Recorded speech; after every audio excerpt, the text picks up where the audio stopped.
تو یہ تمام احادیث اس بات کی دلیل ہیں کہ اس قیام رمضان کی خصوصی تاکید ہے۔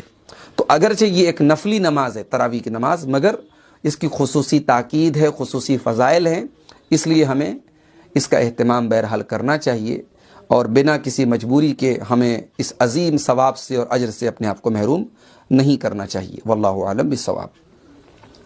اس کے بعد اگلا سوال ہے، جس کام کی وجہ سے نماز چھوٹ رہی ہو وہ کام کرنا کیسا ہے؟ اس سے پہلے بھی اس قسم کا ایک سوال تھا تو میں نے یہ بات بتائی تھی کہ نماز جو ہے وہ ایک اہم ترین عبادت ہے شریعت کے اندر۔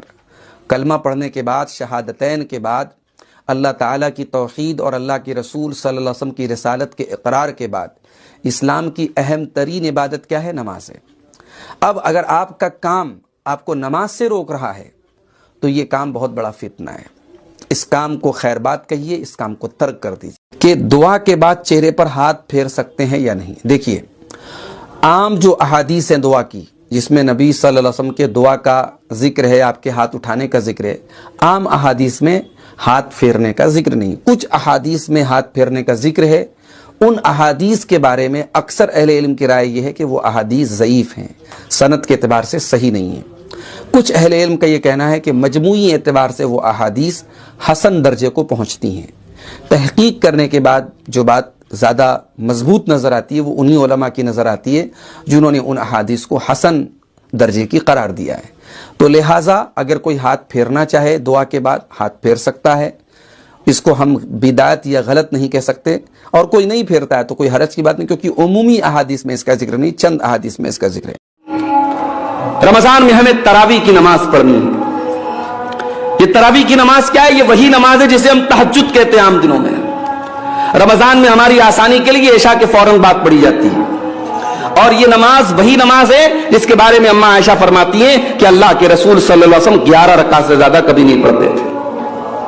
8 رکعت آپ تراویح پڑھتے تھے، تہجد پڑھتے تھے، 3 رکعت آپ وتر پڑھتے تھے۔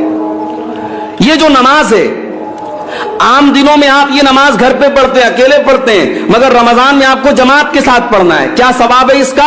اللہ کے نبی صلی اللہ علیہ وسلم فرماتے ہیں، من قام مع الامام حتی ینصرف، جو انسان تہجد کی نماز پڑھتا ہے، امام کے ساتھ تراویح پڑھتا ہے، جماعت کے ساتھ تراویح پڑھتا ہے، کتب لہ قیام لیلہ، اس کو پوری رات قیام کرنے کا ثواب ملتا ہے۔ تراویح پڑھانے والے کو کتنا پیسہ دیتے ہو؟ بعض جگہوں پر تو صاحب مسئلہ لوگ پوچھتے ہیں، مولوی صاحب تراویح پڑھانے والے کو پیسہ دینا جائز ہے کہ نہیں؟ اچھا،